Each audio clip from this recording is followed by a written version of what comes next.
साहब सीधी सी बात है कि बेरोजगार युवाओं के लिए सबसे बड़ी बात है कि चाहे सरकार कांग्रेस की हो चाहे बीजेपी की हो, उन्होंने बेरोजगार युवाओं के लिए क्या किया है। तो युवाओं के लिए पहली प्राथमिकता यही रहेगी कि रोजगार को लेके भारतीय जनता पार्टी हो चाहे कांग्रेस हो, इन दोनों ने कितना युवाओं को रोजगार मुहैया करवाया है। अभी राजस्थान में देख ले, अभी यहाँ पे पहले कांग्रेस की सरकार हुआ करती थी और कांग्रेस सरकार ने युवाओं से बड़े बड़े दावे वादे किए थे कि हम आपके लिए भर्तियां निकालेंगे। लास्ट बजट में 1 लाख की घोषणा करी थी, चुनाव में आचार संहिता लग गई, आज तक वो क्लियर नहीं हो पाया कि उन भर्तियों का क्या हुआ। जब पिछले समय में कांग्रेस के कार्यकाल में जब पेपर लीक हो रहे थे तो पूरी बीजेपी भारतीय जनता पार्टी ये कह रही थी कि हम सत्ता में आएंगे तो सीबीआई जांच कराएंगे, चाहे वो रीट का घोटाला रहा हो, चाहे वो फर्स्ट ग्रेड का हो, सेकंड ग्रेड का हो, चाहे एसआई भर्ती का हो। उस समय इन्होंने कहा था कि जो पेपर लीक है, डीपी जारोली ने खुद ये बोला था कि पेपर लीक हो रहे हैं राजनीतिक संरक्षण से। देखो, अगर भारतीय जनता पार्टी की हम बात करें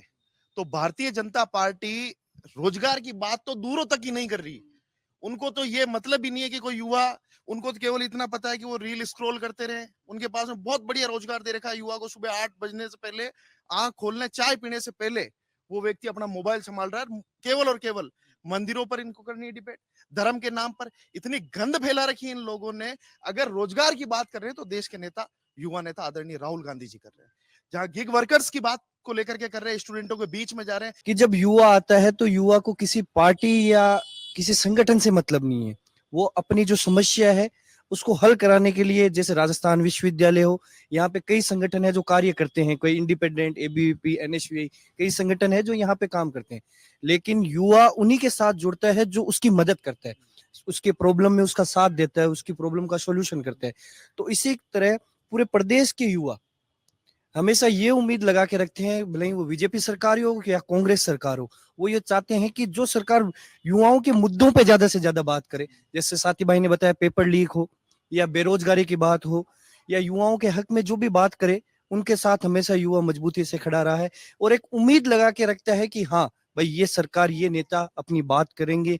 लेकिन हाल ही में जिस प्रकार से राजस्थान में देख रहे हैं, युवाओं के साथ जो हो रहा है वो अन्याय हो रहा है। पेपर लीक हो या बेरोजगारी हो, मजबूती से युवाओं के साथ खड़ा रहने का काम कोई भी पार्टी नहीं कर रही है। और आगे हम आग्रह करेंगे कि जिस प्रकार से चुनाव आते हैं, युवाओं को एक टूल किट बनाया गया है, वो ना बनाया जाए और युवाओं की बात हमेशा निष्पक्ष होके मजबूती से रखी जाए। सरकार कोई भी हो, देश में बीजेपी हो, कांग्रेस हो, कोई भी इस देश को चलाए, एक युवा सिर्फ यही सोचता है कि उसका एक तो भविष्य सिक्योर हो।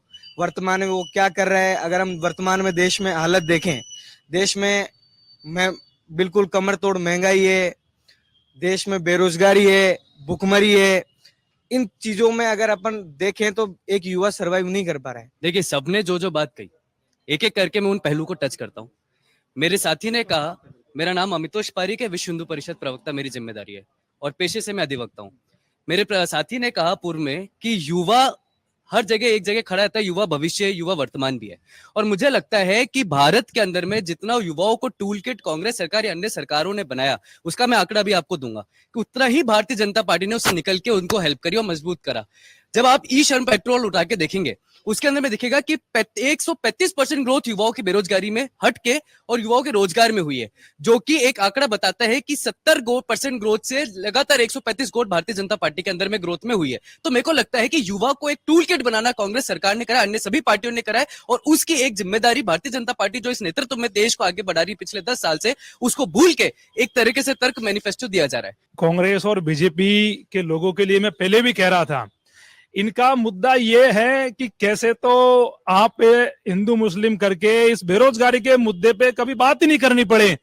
अब इनकी जो डिबेट है, जो पूरी चर्चा का डिस्कोर है, वो इन्होंने हिंदू मुस्लिम कर दिया। हम यह बात कर रहे हैं कि आप बेरोजगारों के लिए क्या कर रहे हो। जब आपकी सरकार सत्ता में है तो आप मेरे को बताइए कि बेरोजगारों के लिए भर्तियों की घोषणा कब होगी। 70,000 भर्तियों की इन्होंने घोषणा करी, उनका वर्गीकरण अब तक नहीं हुआ। इन्होंने एसआईटी बनाई, बहुत अच्छी बात है। एसआई भर्ती में 450 से ज्यादा लोग फर्जी हैं, आप क्यों उसको रद्द नहीं कर रहे। तो एसओजी ने कह दिया कि ये भर्ती पूरा पेपर लीक हुआ है, इसको रद्द करना चाहिए, फिर भी रद्द नहीं कर रहे। जिन पेपर माफियाओं को पकड़ा है, पेपर माफिया पहले भी पकड़ में आते रहे थे, लेकिन ये बेरोजगारों के लिए समाधान नहीं है। जांचें तो पहले भी चलती रही थी। आप ये पेपर माफिया कल फिर छूटेंगे, क्योंकि नए कानून के तहत इनमें कार्रवाई सरकार नहीं कर रही है। और जब आप इतने ही अच्छे हो, युवा हितैषी बन रहे हो और युवाओं के लिए आप कह रहे हो कि हम काम कर रहे हैं, तो आप समस्त भर्तियों की 2005 से सीबीआई जांच के आदेश क्यों नहीं देते? अब तो आपकी डबल इंजन की सरकार है, आपकी केंद्र में भी सरकार है, यहां भी सरकार है, फिर बीजेपी क्यों पीछे हट रही है? और कांग्रेस ने जो युवाओं के साथ किया, जो कांग्रेस ने युवाओं के साथ अत्याचार किए, पेपर लीक हुए, भर्तियां नहीं निकाली, उनका खामियाजा युवाओं ने उनको भुगतने के लिए मजबूर किया। युवाओं ने वोट किया तो कांग्रेस सत्ता से बाहर कर दिया। देखिए, एक कंटिन्यूस टर्म होता है सर, जब पार्टी नेतृत्व में होती है और रूलिंग गवर्नमेंट होती है, उसका कंटिन्यूस टर्म होता है। आपने उनको 10 साल भरोसा किया, अभी वापस लोकसभा चुनाव है, जो आश्वासन दिया उसके ऊपर खड़े उतरे और समय लगता है। और आप ये देखिए कि ऐसा तो नहीं है कि कभी नहीं हुआ। जब कांग्रेस का टेन्योर उठा के देखेंगे तो वहां पर तो बिल्कुल ही हालत खराब थी, हर स्टेट में पेपर लीक हो रहे थे। कौन सी कमेटी बनाई गई, और जो कमेटियां बनाई जा रही थी वो किसी पे ऑफेंस ही नहीं करती, क्योंकि खुद के पार्टी के ही अधिकारी उसमें लिप्त पाए जाते थे। आरपीएससी मेंबर भी लिप्त पाए जा रहे थे, तो कभी कौन लिप्त पाए जा रहा था। लेकिन आज भारतीय जनता पार्टी के नेतृत्व में इस देश के युवाओं को एक रोजगार दिख रहा है, आशा दिख रही है और आश्वासन भी है कि आगे भी उनकी भर्ती जो है पूरी होगी। देखो, राष्ट्रीय मुद्दे सब राम राज्य की बात कर रहे थे, कोई क्या बात कर रहे थे। राम राज्य देखें तो एक समय के लिए ठीक है, सबकी देश में सबको धर्म मानने वाले, ये जो संविधान में भी लिखा गया है कि सभी हिंदू, मुस्लिम, सिख, ईसाई सब इस देश में रह सकते हैं। जैसे गुलिस्ता को देखे तो उसमें हर एक फूल अच्छा लगता है। अगर आप एक ही फूल को अगर उगा के देखोगे तो वो गुलिस्तान नहीं दिखेगा आपको। अगर आप उसमें गुलाब लगा दो, गुलिस्तान दिखेगा। उसमें हर जाति, कौम, धर्म, संप्रदाय के लोग अगर निवास होंगे तो एक अच्छा सा गुलगिस्ता आपके सामने मौजूद होगा और आपको दिखेगा। राम राज्य की बातें कर रहे हैं, राम राज्य एक समय पे ठीक है। समय राष्ट्रीय मुद्दों का ये है कि देश में कितनी बेरोजगारी है, कितनी महंगाई है। अगर अपन देखें इस देश में तो कितना देश पीछे जा रहा है, कितनी इकोनॉमी कितनी नीचे जा रही है, कितनी जीडीपी ग्रोथ कितनी नीचे है। अपन अपने रुपए की बात करें, वो डॉलर की तुलना में कितना पीछे है। अपन देश को विश्व गुरु मनाना चाहते हैं। अपन ये देखें कि जब कोई देश का युवा आजकल उसको भ्रमित कर दिया जाता है, जब कोई अमेरिका का राष्ट्रपति आके यहाँ हाथ हिला देता है तो भारत विश्व गुरु हो जाता है। उनको ये नहीं पता कि गुजरात के कितने लोग वहां जाकर, वहां अमेरिका में बैठकर अपने लोग वहां कंपनियों में चला रहे हैं, होटल चला रहे हैं। वो उनके वोट बैंक के लिए यहाँ के हाथ हला रहे हैं, लोग उसमें पागल कर रहे हैं। मोदी जी उन्हें चिपक के फोटो खिंचवा रहे हैं कि हाँ मैं देश विकसित हो रहा है, देश भारत विश्व गुरु हो रहा है, अमेरिका अपने नीचे झुक रहा है। तो लोग, ये तो अभी देश वर्तमान की सरकार है, ये सिर्फ युवाओं को भ्रमित करने के लिए है, ये इनके जुमले हैं। नहीं, बातें सबकी सुनी है और सबकी बातें सुनने के बाद मुझे एक कंक्लूजन निकला है कि बर्बाद गुलिस्ता करने को एक ही उल्लू काफी था, हर शाख पे उल्लू बैठा, अंजाम गुलिस्ता क्या होगा। ये जो मुद्दे हैं अभी कांग्रेस के साथी उठा रहे हैं या बीजेपी के साथी उठा रहे हैं, तो जब कांग्रेस की गवर्नमेंट थी तब उन्होंने नहीं किया, अब इनकी बीजेपी की गवर्नमेंट आ रही तो ये नहीं कर रहे। जब मोदी जी विपक्ष में थे तो बेरोजगारी का बड़ा मुद्दा उठा रहे थे, अब बेरोजगारी में वो एकदम फेल है। जो पेपर लीक का मुद्दा, जब कांग्रेस की गवर्नमेंट इतने सारे पेपर लीक हुए तब उन्होंने कोई स्ट्रॉन्ग डिसीजन नहीं लिया। पेपर लीक होने के बाद में उनको अरेस्ट कर लो, फांसी भी सजा दो, वो एक अलग मुद्दा हो गया। लेकिन पेपर लीक करने से रोकना बड़ा मुद्दा है हमारा, कि हम पेपर लीक को कैसे रोका जाए। उस पे कांग्रेस की सरकार विफल थी, वर्तमान में भाजपा सरकार भी विफल नजर आ रही है। हालांकि उन्होंने एसआईटी का कुछ एक्शन लिए हैं, वो पूर्ववर्ती सरकार ने भी लिए हैं। और मुद्दा मुझे लगता है कि, और जो ये बेरोजगारी का जो मुद्दा है, आप देखोगे जो सेक्टर है, गवर्नमेंट सेक्टर है, इस पे जितना भी रोजगार मिलता है लगभग उसका 2% रोजगार मिलता है। जो 98% रोजगार है वो प्राइवेट ही मिलेगा, ऑर्गेनाइज क्षेत्र से ही मिलेगा। उसके लिए मैं क्या काम करेगी गवर्नमेंट, या नए उद्यमिता कैसे बन सकते हैं, नए एंटरप्राइज कैसे बन सकते हैं, इसके लिए स्किल डेवलपमेंट के लिए क्या कर सकती है।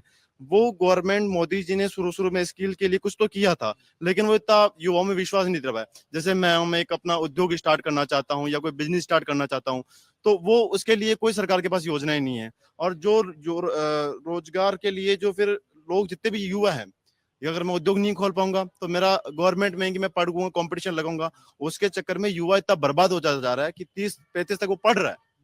तो मुझे लगता है कि युवाओं की बेरोजगारी की समस्या केवल गवर्नमेंट इस तरह से पूरी नहीं कर सकती, केवल गवर्नमेंट सेक्टर में ही वो करे। दूसरी जो चीजें हैं, बेरोजगारी के अलावा भ्रष्टाचार सबसे बड़ा मुद्दा है कि भ्रष्टाचार को लेके हमने 2014 में एनडीए गवर्नमेंट बनाई थी, मैं भी उसमें था, सब लोग थे, वोट किया था, तो भ्रष्टाचार उससे बहुत ज्यादा बढ़ा है। तीसरा मुझे लगता है कि जो हमारा फॉरेन जो डेबिट बढ़ा है, ब्याज बढ़ा है या ऋण बढ़ा है, वो 2014 में 56 लाख करोड़ था, जो बढ़ के 162 लाख करोड़ हो चुका है, 3 गुना हो चुका है। मतलब 60 साल का एक तरफ, 10 साल का एक तरफ, तो हम कर्जे में जा रहे हैं। तो वो तो चार्वाक वाला नजर आ रहा है कि जो पीछे होगा देखा जाएगा, यावत जीवे सुखम जीवित ऋणम कृता घृतम पिबेत भस्मीभूत देश है पुनः आगमन कुत है, कि जब तक जियो उधार लियो घी पियो, बाकी जो पिछली जो युवा पीढ़ी है वो भुगतते रहेंगे। तो मुझे मोदी जी की कुछ योजनाएं बहुत विफल नजर आ रही है, तो इस बार वोट हम देखेंगे किस तरह से वोट को छोड़ दें। तीसरा मुझे मुद्दा लगता है कि जो इनके कैंडिडेट हैं, एमपी कैंडिडेट है, जैसे कि ये किसी को भी एमपी कैंडिडेट घोषित कर दे रहे हैं। मैं अजमेर का लोकसभा क्षेत्र है, हमारे जो कैंडिडेट विधानसभा में जमानत जब्त करवा के आया है, उसको आप एमपी कैंडिडेट घोषित कर दो। वो आदमी बोल नहीं सकता, उसके मुद्दे नहीं पता, क्षेत्र में कभी आके नहीं देखता, केवल एक नाम पे इनको किसी को भी एमपी कैंडिडेट घोषित कर दे रहे हैं। तो हम कोशिश कर रहे हैं कि जो हमारा चित परिचित हो, जो हमारे मुद्दे उठा सके, हमारी आवाज आके लोकसभा में उठा सके, उन्हें हम वोट के, जो हमारा बेरोजगारी के मुद्दा उठा सके या हमसे आके मिल सके, हम ताकि पूछ सके तुम्हारी समस्या क्या है, तो हमें उनको वोट देना की इस बार सोच रहे हैं। अगर आप ये वीडियो YouTube पर देख रहे हैं तो हमारे चैनल को सब्सक्राइब करें और बेल आइकन को दबाना ना भूलें। अगर आप Facebook पर ये वीडियो देख रहे हैं तो हमारे पेज को लाइक करें।